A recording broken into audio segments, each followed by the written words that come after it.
পৃথিবীতে একজন মানুষই শুধু জানতেন যে তিনি পৃথিবীতে কতদিন বাঁচবেন, সেটা হচ্ছে সাইয়েদনা আদম আলাইহিস সালাম। ওনাকে বলে দেওয়া হয়েছিল উমরুকা আলফু সানা, তুমি পৃথিবীতে বাঁচবে 1000 বছর। কয় বছর? যাও। সাইয়েদনা আদমের সামনে অনেকগুলো রূহ রাখা হোক। সাইয়েদনা আদম বললেন, এরা কারা? আল্লাহ বললেন, এরা হচ্ছে নাসালুক, তোমার বংশধর, পৃথিবীতে তোমার পরে এরা পৃথিবীতে আসবে। সাইয়েদনা আদম বললেন, আল্লাহ ওই যে একটা রূহ দেখা যায়, এটার নাম কি? আল্লাহ বললেন, হাদা ইবনুকা দাউদ, এটা তোমার ছেলে দাউদ, সে দুনিয়াতে নবী হয়ে আসবে, তার ছেলে সুলাইমান নবী হয়ে আসবে।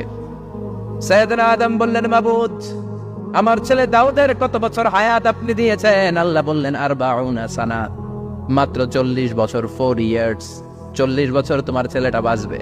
ও আল্লাহ, আমি বাঁচবো কয় বছর? তুমি বাঁচবা 1000 বছর। সুবহানাল্লাহ।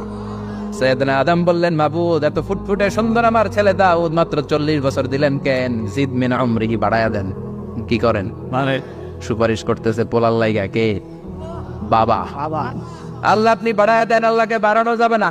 লেখা হয়ে গেছে, রুফিআতিল আকলাম ওয়া জাফফাতিস সুহুফ, কলম তুলে নেওয়া হয়েছে আর কালি শুকায় গেছে, আর কিছু করা যাবে? সাইয়েদনা আদম বললেন, মাবুদ, আমার 1000 বছর কেন দিলেন? আমার এই সুন্দর ফুটফুটে ছেলেটারে মাত্র শুধুমাত্র 40 বছর কেন দিলেন? ও মাবুদ, আমার 1000 বছরের দরকার নাই, আমার 1000 বছর থেকে 60 বছর আমি আমার ছেলেরে দিয়ে দিলাম। দাউদ আলাইহিস সালাম বাঁচবে 40 বছর, তো বাপ আদম যদি আরো 60 দেয়, 40 আর 60 নিলে কত হয়? 100। ভালো হিসাব বোঝে, 100। আর আদম আলাইহিস সালাম পেয়েছিলেন 1000 বছর, 60 কমে গেলে রইল কত? 940 বছর পৃথিবীতে থাকার পরে মালাকুল মাউত চলে এসেছে। কারণ এটা on time, the death will come on time, it never late, কখনো দেরি হয় না। আল্লাহ বললেন, লিকুল্লি উম্মাতিন আজালুন ফাইযা জাআ আজালুহুম লা ইস্তাখিরুনা সাআতান ওয়া লা ইস্তাকদিমুন। মৃত্যুর একটা নির্ধারিত সময় আমি বেঁধে দিয়েছি, অন টাইম, অন টাইমেই চলে আসে, 1 সেকেন্ড আগেও আসবে না, 1 সেকেন্ড পরেও আসবে না। 940 বছর বয়সে মালাকুল মাউত এসে হাজির, এসে বলল, জিতু আন আকবাদা রূহাক, রূহ কবজ করতে আসছি। আদম আলাইহিস সালাম বললেন, রূহ কবজ করতে আসছো মানে? আমি বাঁচবো তো 1000 বছর। কয় বছর? মালাকুল মাউত বললেন, না না, ওই যে আগের কথা স্মরণ করেন, আপনি 60 বছর দিয়া দিছিলেন। কয় না, আমি দেই নাই, আমি আরো বাঁচুম, আরো 60 বছর পাওনা আছি, আমি দেই নাই। মালাকুল মাউত বললেন, আপনি দিয়েছেন? আদম বলে, দেই নাই। মালাকুল মাউত বলে, আল্লাহ ঘটনা দেখেন, দিয়া কয় দেই নাই। আল্লাহ কয়, থাক, কথা কইস না, আয়া বল।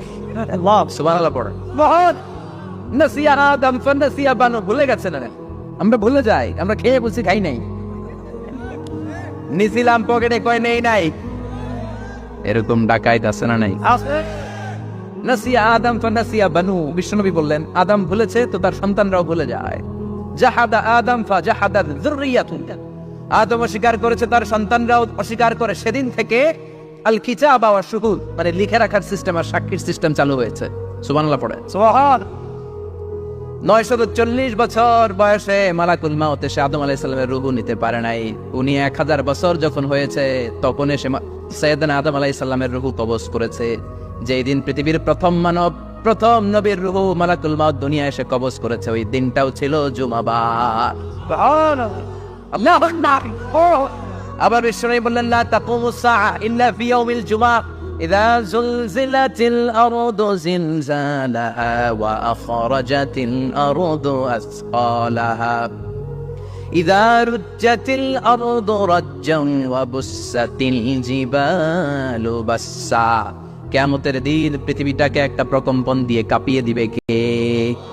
মারাত্মক একটা ঝাঁকুনি দিবে আল্লাহ, পুরো পৃথিবীটা কেঁপে ভেঙে চুরে খান খান হয়ে যাবে।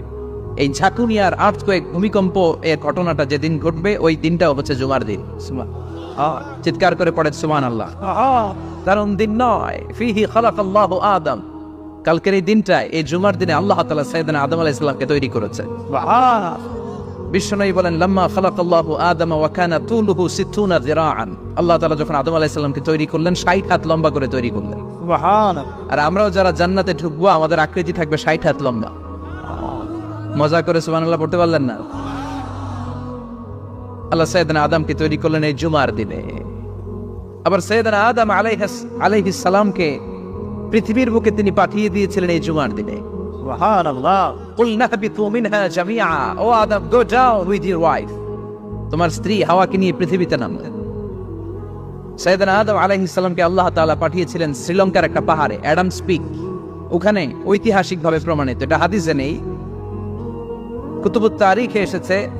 শ্রীলঙ্কা একটা পাহাড় আছে, কলম্বো থেকে অনেক দূর। ওই পাহাড়ের চূড়ায় সাইয়েদনা আদম আলাইহিস সালামের ফুটপ্রিন্ট আছে। ফুটপ্রিন্ট মানে পায়ের ছাপ। সুবহানাল্লাহ পড়ো। সুবহানাল্লাহ। এটারে বলে ফিঙ্গারপ্রিন্ট। এটারে কি বলে? ফিঙ্গারপ্রিন্ট। পায়ের দুলারে ফিটপ্রিন্ট। একজনের আঙ্গুলের ছাপের সাথে একজনের আঙ্গুলের ছাপের মিল নাই। শুধু তাই না, আমার এই আঙ্গুলের সাথে এই আঙ্গুলের ছাপের কোনো মিল নাই। আয়াহসাবুল ইনসানু আল্লান নাজমা ইযামা বালা কাদিরিনা আলা আন নুসাউইয়া বানানা। আল্লাহ বলেন, গোলাম তুমি মনে করেছো তোমার হাড্ডি গুড্ডি পচে যাবে, তোমাকে আমি একত্রিত করে আবার বানাতে পারবো না? বানানো তো অনেক দূরের কথা, আমি তো তোমার আঙ্গুলের ছাপগুলো সংরক্ষণ করে রেখেছি। চিল্লায় পড়েন আল্লাহু আকবার।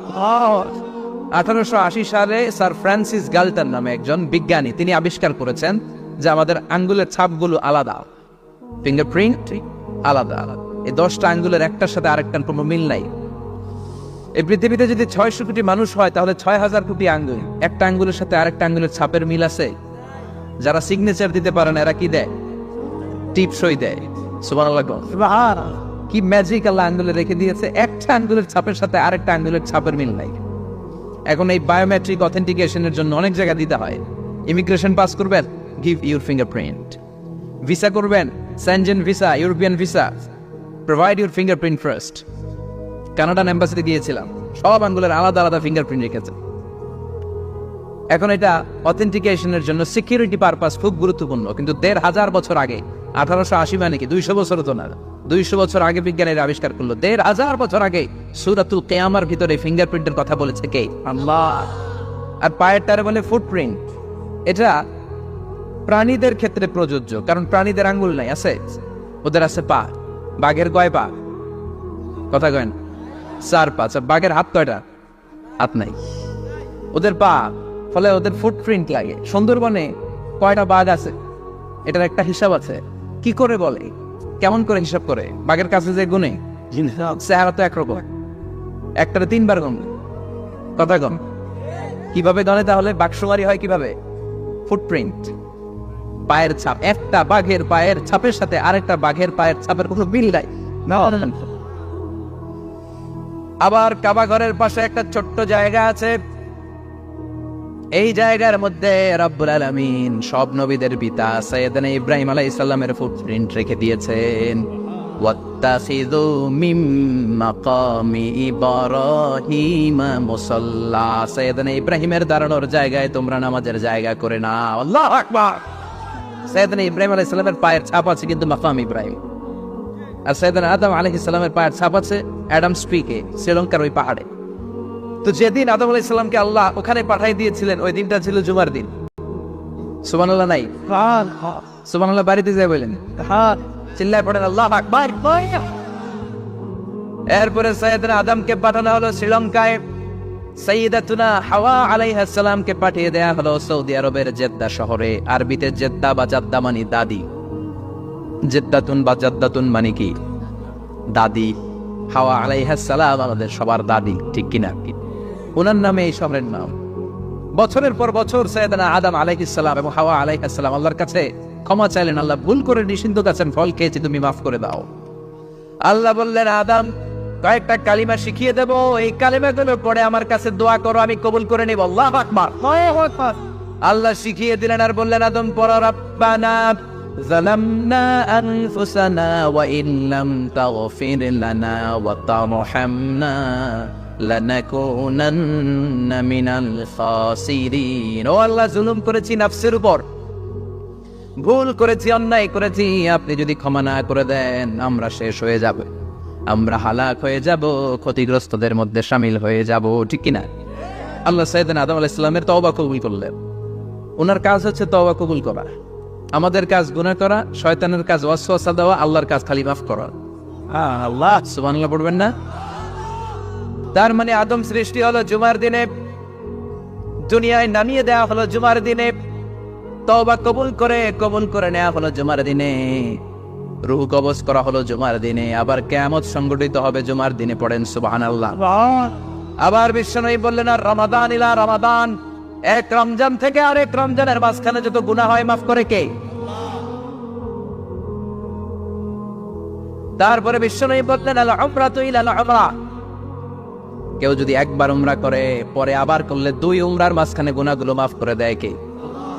আবার বিশ্বনবী বললেন, আল জুমআতু ইলাল জুমআ কাফফারাতুন লিমা বাইনাহুমা, এক জুমার পর থেকে সামনের জুমা আসা পর্যন্ত যে সগীরা গুনাহগুলো হয় সবগুলো সগীরা গুনাহ মাফ করে দেয় কে? রজব শাবানে বরকতে দাও, রমজান মাসে গুনাহ ঝড়াও, সপ্তাহ জুড়ে তুমি বরকতে দাও, জুমার দিনেতে গুনাহ ঝড়াও, রজব শাবানে বরকতে দাও, রমজান মাসে গুনাহ ঝড়াও। ঠিক কি না? তার মানে জুমার দিন গুনাহ মাফের দিন।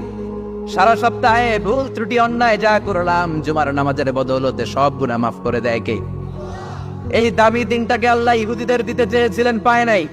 আলহামদুলিল্লাহ কবেন না? আলহামদুলিল্লাহ। ইখতিলাফু, তারা ইখতিলাফ করে হারাইছে এটা। এই দামি দিনটা রব্বুল আলামিন নাসারাদেরকে দিতে চেয়েছিলেন, ফাখতালাফু, ওরাও ইখতিলাফ করে হারাইছে। এজন্য ইখতিলাফ ভালো জিনিস না খারাপ জিনিস? মারামারি ভালো জিনিস না খারাপ জিনিস? আর ঐক্য করা ভালো জিনিস না খারাপ জিনিস? ঐক্য করতে রাজি আছেন? ইহুদিদেরকে আল্লাহ দিতে চাইলেন, ইখতিলাফ করে হারাইছে। নাসারারাও হারাইছে। ফাজা আল্লাহু বিনা ফাহাদানা বিহাদা দ্বীন, রব্বুল আলামিন এই দিনটা আমাদেরকে দিলেন, আমরা ইখতিলাফ করি নাই, বিশ্বনবীর হাতে হাত রেখে ঐক্য করে ঘোষণা দিয়েছি জুমার দিন আমাদের সাপ্তাহিক দিন। সুবহানাল্লাহ। সুবহান বিশ্বনবী বলেন, ফাগাদান লিল ইয়াহুদ, সাপ্তাহিক আনন্দের দিন ইহুদিদের জন্য হচ্ছে শনিবার, ইয়াউমুস সাbt, ও বাদা গাদ লিন নাসারা, আর খ্রিস্টানদের জন্য হচ্ছে রবিবার, আর আমাদের জন্য হচ্ছে শুক্রবার। চিল্লায় পড়েন আল্লাহু আকবার। তার মানে জুমার দিন, জুমাবারের মর্যাদা বেশি না কম? চিল্লায় বলেন বেশি না কম? জুমার দিন সকালবেলা ফজরের নামাজের পর থেকে ফেরেশতারা যতগুলো মসজিদে জুমা অনুষ্ঠিত হয় ওই মসজিদে ঢোকার প্রতিটা দরজার মধ্যে দাঁড়িয়ে থাকে।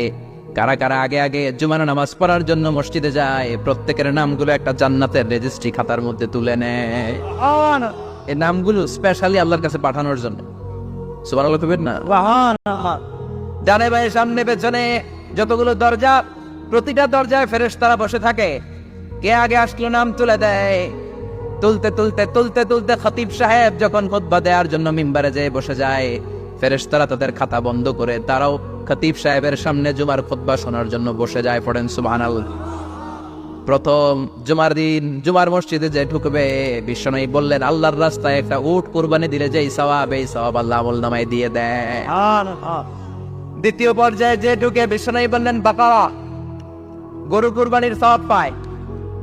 3 নম্বরে যে ঢুকবে, বিশ্বনবী বললেন কাবশা, হাদিসের ভাষায় এসেছে আল কাবাস, কাবাস মানে হলো বকরি, বকরি কুরবানির সওয়াব। 4 নম্বরে যে ঢুকবে তার হচ্ছে দাজাজা, দাজাজা মানে মুরগি।